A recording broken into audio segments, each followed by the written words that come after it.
আসসালামু আলাইকুম। আপনারা দেখতে পাচ্ছেন যে ব্ল্যাক স্ক্রিন 43NU সিরিজের খুবই আপডেট মডেলের 4K LED টিভি। তো আজ আমি এই টিভির কাজ করব এবং কিছু বিস্তারিত তথ্য আপনাদের সামনে তুলে ধরব। আর এই টিভিটার কী খারাপ হয়েছে আপনারা শেষ অবধি দেখতে থাকুন, তাহলে আপনাদের ভালো একটা ধারণা চলে আসবে। তো আমি বলবো, যারা আমার সাথে যোগাযোগ করতে চান সেক্ষেত্রে আমার হোয়াটসঅ্যাপ নাম্বার ডিসক্রিপশন বক্সে দেওয়া থাকবে। আর কোনো ধরনের পাওয়ার বোর্ড, মাদারবোর্ড বা কোনো ধরনের ডিসপ্লে যদি প্রয়োজন মনে হয় সেক্ষেত্রেও আমার সাথে যোগাযোগ করতে পারবেন। তো আমি আগে ভালো করে টিভিটা খোলার পরে ভালো করে আমি দেখে নিব আসলে কোনো জায়গায় পুড়ে টুরে গিয়েছে কিনা। যেহেতু ব্ল্যাক স্ক্রিন, সেক্ষেত্রে এটা ব্ল্যাক স্ক্রিন কয়েকটা কারণে হয়, আমি দেখে নিচ্ছি ভালো করে। আসলে খুবই আপডেট মডেলের টিভি। তো আমি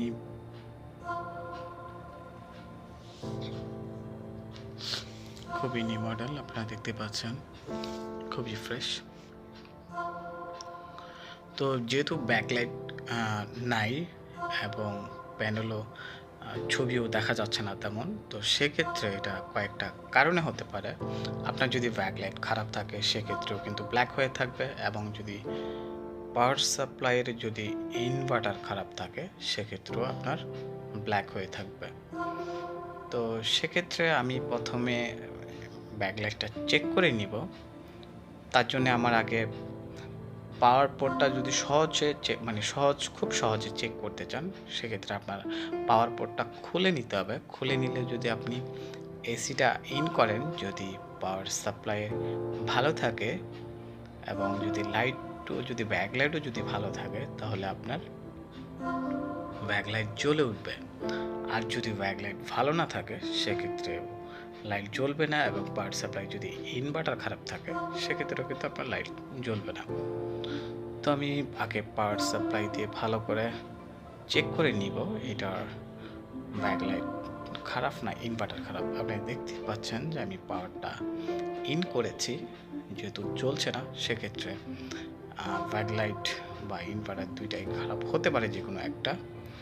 তো আমি পাওয়ার ইনভার্টার সাপ্লাইটা একটু মেপে নিব, মেপে কনফার্ম হয়ে কিন্তু আমি টিভিটা খুলবো। আর ব্যাকলাইট কীভাবে নষ্ট হয়েছে তাও আমি বিস্তারিত আপনাদেরকে দেখাবো। তো আমি একটু আগে লাইটটা চেক করে নিব, ইনভার্টারটা চেক করে নিব, কারণ ইনভার্টারটা ভালো আছে কিনা, বা ইনভার্টারের সাপ্লাই সঠিক পরিমাণে যতটুকু থাকার কথা ওইটা আছে কিনা।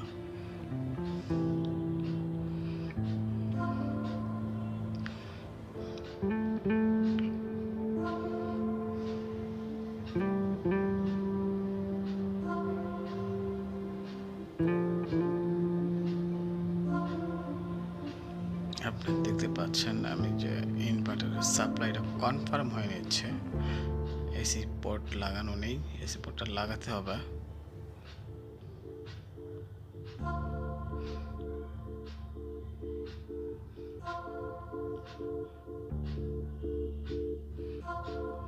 আপনারা দেখতে পাচ্ছেন যে ইনভার্টার সাপ্লাই উঠছে, তার মানে ইনভার্টার ভালো আছে, ব্যাকলাইট খারাপ। তো সেক্ষেত্রে আমি এটা ব্যাকলাইটটা খুলব। আর প্যানেল খোলার ক্ষেত্রে খুবই সাবধান, আর কারণ খুলতে গিয়ে অনেকেই কিন্তু প্যানেল ভেঙে ফেলে, এরকম হাজারো গল্প আছে আমার কাছে। তো সেক্ষেত্রে আপনারা প্যানেল খোলার ক্ষেত্রে খুবই সতর্কতা অবলম্বন করে খুলবেন। আর যদি আশেপাশে যদি কোনো এক্সপার্ট থাকে, আপনি তাদের দ্বারা সহযোগিতা নিতে পারেন, বা তাদের মাধ্যমে কাজটা করাতে পারেন, বা হেল্প নিতে পারেন। আপনারা দেখতে পাচ্ছেন যে লাইটগুলো পুড়ে গিয়েছে,